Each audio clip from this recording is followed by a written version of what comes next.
pause that last one I just stopped.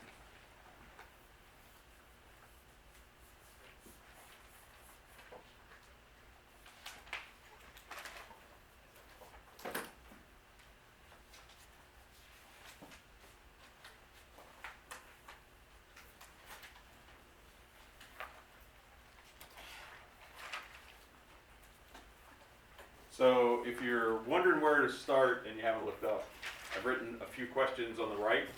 These are questions you should always consider for chapter 7. First, so normally when you see a reaction, like let's say we're not in a chemistry class that you guys are all graduated organic chemists, I've drawn a bunch of molecules on the board and you ask yourself, is there going to be a reaction? Like there doesn't have to be a reaction if you've got a whole bunch of molecules. You can mix stuff up and they won't react. That happens all the time. So, like at this point, you might not view it this way. You have a little bit of an advantage in that you've only seen a few different kinds of reactions, right? You've seen Bronsted acid-base reactions and now the substitution and elimination reactions. So if it's not one of those, it would be unfair of me to expect you to predict a reaction, right? Do you have a strong acid? Well, first of all, do you have an acid in any of that mix over there? Bronsted acid, weak or strong?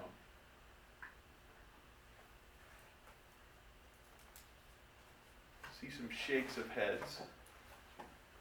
Anybody think there is an acid there? It's not. It's Tuesday, so you're a little less. Okay, there is an acid. It's a weak acid, but methanol has an acidic proton, right? The H on that oxygen is weakly acidic. Water, alcohols, these are going to be, this is a weak base and a weak acid. You have a strong acid. Now all of you who are shaking your heads, like if you didn't think there was any acid, you should think there's no strong acid, right? So, okay. So there's not clearly a strong Bronsted acid. Now do you have a strong base? What is it? CH3. Okay. So, negative charge on that oxygen, positive on the sodium, and actually probably the logic would go the other way. That sodium has a positive. Sodium, lithium, potassium, and then actually the group 2s, magnesium, calcium. If you see those in molecules, they're going to be ions, right? Sodium, all those, the group 1 and 2 metals, if those are metals, neutral atoms, you have to indicate that with a little 0, right? You say the charge is 0. All right, so you assume that sodium's a +1, that makes methoxide a negative, and that's a strong base.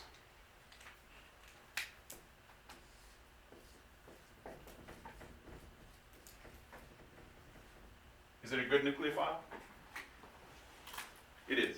All right, some shit. Anything that's a strong base that's also fairly small is going to be a good nucleophile. But before we get there, I'm considering Bronsted acid-base. So you could get here a Bronsted acid-base reaction. You've got a strong base, you've got a weak acid. So the methanol could grab that proton. There's a reaction that can happen.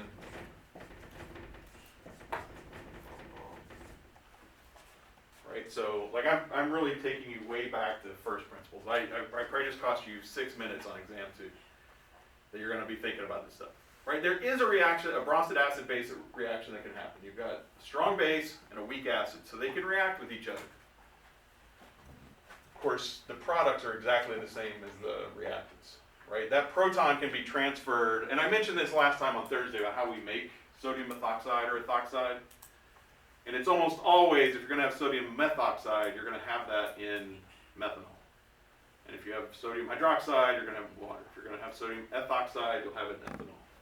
So this is a reaction that could happen, but it doesn't move the ball at all. It's just a proton hopping around. Okay, so this strong base, though, is also a good nucleophile. So that's important to take stock of. So like I said, there are some questions over here. If we decide that there can't be a Bronsted acid-base reaction, like chapter 3, then you got to check chapter 7. And like I said, eventually, when you're a professional chemist, you got to check all the reactions, right? Like, do these molecules react? My wife works for a chemical company. They make coatings, or they make the latexes that go into paint. They formulate paint, right? So you don't want paint to do, you don't want to mix stuff up in your paint bucket and have it react. So they're all the time trying to figure out, are these things, if we add these ingredients, is it going to react? And that can be when it's open-ended, that's a really hard question to get to, right? Like, you got to think about every molecule reacting with every other molecule in there.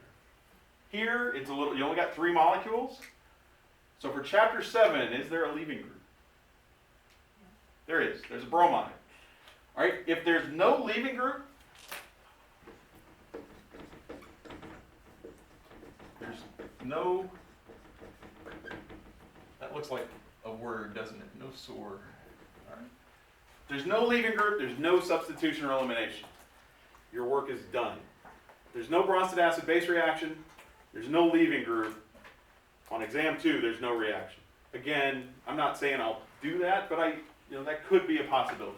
So there has to be a leaving group to do any of the reactions we talk about in chapter 7.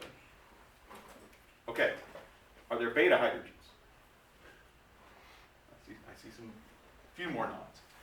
So carbon with the leaving group is alpha. There are actually 3 beta carbons.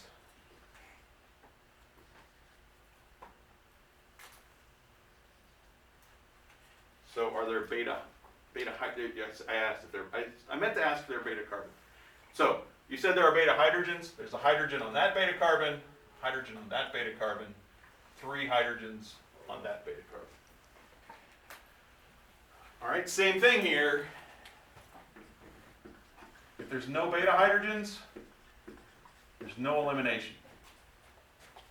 All right, there's a flow chart in the chapter 7 module that's worth taking a look at. It's pretty complex. It's not a simple flow chart, but it takes you down all these. So these are just 2 questions you should ask at the beginning of every one of these reactions you might see. We got to a good base strong nucleophile, and so the answer is yes. And the way this works, all right, if there is a good base or a strong nucleophile, the reaction will either be Sn2 or E2. If there's not a good nucleophile or a strong base, it'll either be E1 or Sn1. All right, that question is actually the big dividing point. So figuring out whether or not there's a strong base or a good nucleophile is really important in these reactions. All right, and that goes back to chapter 3. Is there judging acid-base strength. So what type of carbon is the leaving group on? Tertiary? It's on a tertiary carbon. So the alpha carbon, I said it's got 3 beta carbons. Basically, to figure out is it primary, secondary, tertiary, you count how many carbons the alpha carbon's bonded to. 1 carbon would be a primary, 2 carbons would be a secondary, 3 carbons would be a tertiary. So here,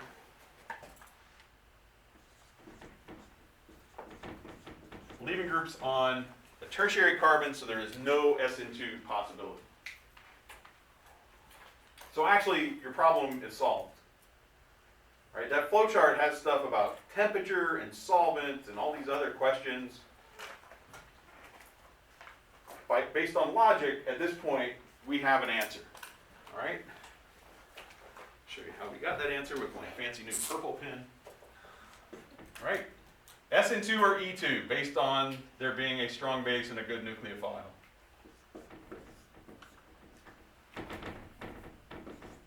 All right, so it's going to be Sn2. Crap. The stuff that's in your head somehow makes it onto the screen. All right, so we know based on the fact that there's a strong base and a good nucleophile that the reaction is going to either be Sn2 or E2. right? The reactivity of the base and the nucleophile is what's driving the reaction. In Sn1 and E1, the leaving group just has to leave. That's what starts the reaction. The leaving group just leaving to give a carbon that's got a full octet, that's going to be slow, right? It's the slow step of the E1 and Sn1, but it's an intrinsically slow thing to happen. This molecule is not a real strong Lewis acid. It's a neutral molecule, perfectly happy like that. For the leaving group to leave, then you're going to get a strong Lewis acid. Now it can react with a weak base or a weak nucleophile. Here, what's driving this, or the most reactive thing on the board, is the strong base. So that's going to control the reaction. So that will mean we're doing Sn2 or E2, and then the fact that the leaving group's on a tertiary carbon means you can't do Sn2, right? So if we're either doing A or B, and it's not A, then it's got to be B. So this is going to be an E2.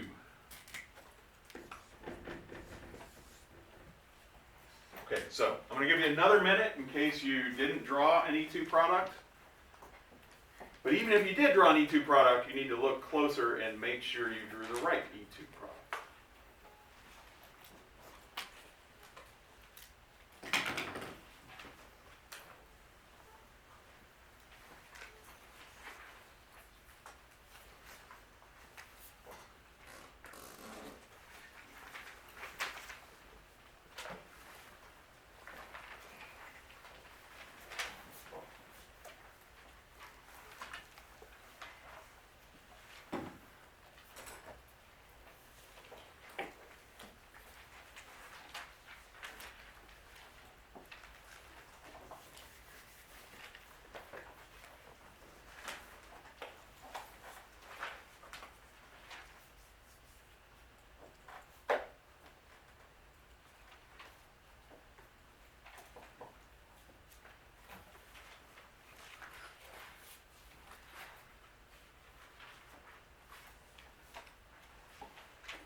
I'm not finished drawing that cyclohexane. I don't think I'm giving anything away by that being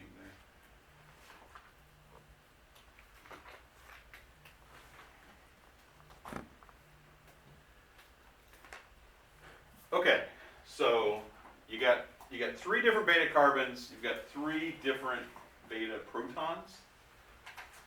So if we abstract this beta proton, we get a double bond there. If we abstract that one, we get a double bond there. And if we abstract the beta carbon, the methyl proton, we get a double bond there. And so I've got products there, and you might expect to see a fair amount of, well, it would depend on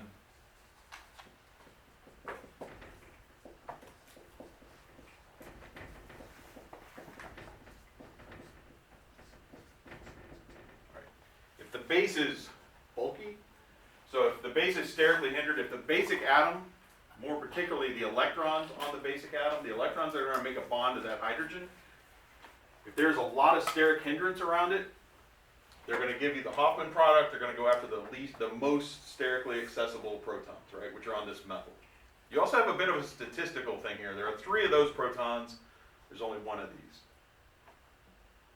Right? If someone just reached a hand into this room to grab somebody, they're probably going to grab a student and not a professor. So if I just reach in to grab randomly a proton, I'm more likely to grab a methyl proton than these CH protons. But, so the question you have is methoxide bulky? And it's not. All right, so this is one where basically I just have to tell you something. So bulky base, the book, I don't like this treatment in Klein. So T-butoxide is considered a bulky base. It's not that I don't consider T-butoxide a bulky base. It is absolutely a bulky base, which means, you know, you've got more steric hindrance around the basic atom than in methoxide. That means it's not going to be as good a nucleophile, right? Nucleophiles nucleophiles, steric hindrance is more important in nucleophiles than it is in bases. The base is at least grabbing a hydrogen. If you imagine trying to get in here and make a bond to that carbon, the more steric hindrance you have around you, the less likely that is. I dislike considering any base to be. This one will give you Hofmann, this one will give you Zaitsev. It's all a continuum. Hydroxide is going to be the smallest O- base you can have. Methoxide is the next smallest. So methoxide is probably going to favor the Zaitsev, but you might get a little bit of the Hofmann. Okay, so I'm going to draw the Zaitsev product we get. Sorry. All right, that was the product. Everybody get that product? Anybody draw something that wasn't that? Oh, you drew the Hoffman. Okay, if you drew the Hoffman, that's all right. I mean, Zaitsev's going to be major here just because methoxide's a little smaller. And like I said, it's kind of a spectrum. What we would expect is you probably wouldn't get 100% the Zaitsev in this reaction, but you'd get mostly Zaitsev. If we go up to, say, isopropoxide, so we replace the methyl with an isopropyl, that's probably going to, that will give us more Hofmann. If we go to T-butyl, more Hofmann still. But even if you use those crazy giant bases, you usually see a little bit of the Zaitsev. Did anybody put the double bond over here? Okay, that doesn't happen. And the reason is, you got to think about the stereochemistry of the proton. So the protons we've got here, this one and that one. And the rule is,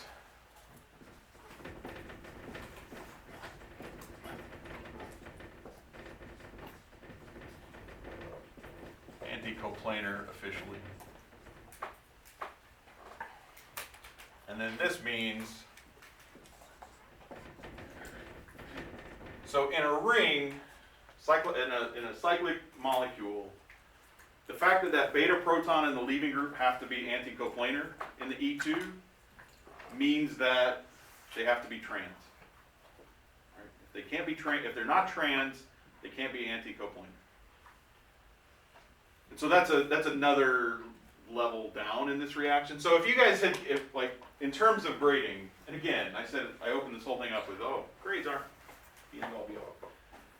But I do try to grade these with kind of an eye to what layer you drill down to. So if you look at all this and you decide this is going to be an E2, certainly today I'm pretty happy with that. If you draw the Hofmann then, I'm like, well, it's not as bulky a base. But I mean, that's not a crazy, it's an E2 product. You can definitely get it, it gets formed. If you decide it's a Zaitsev, but you put the double bond there, you're forgetting the stereochemical requirement for the reaction. And so I'm just saying, if you say it's going to be E2 and draw one of those other products, you're going to get some credit on that, right? You're getting some of that right. But try to take it all the way through the stereochemical implication. All right, questions?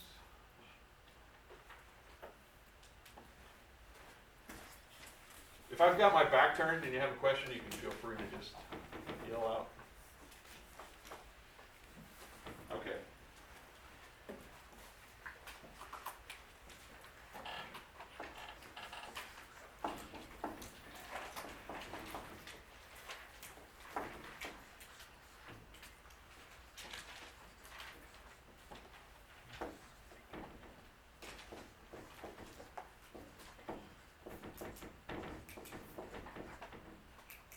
Same thing, product, what mechanism, pay attention to some stereochemistry, ask all your questions.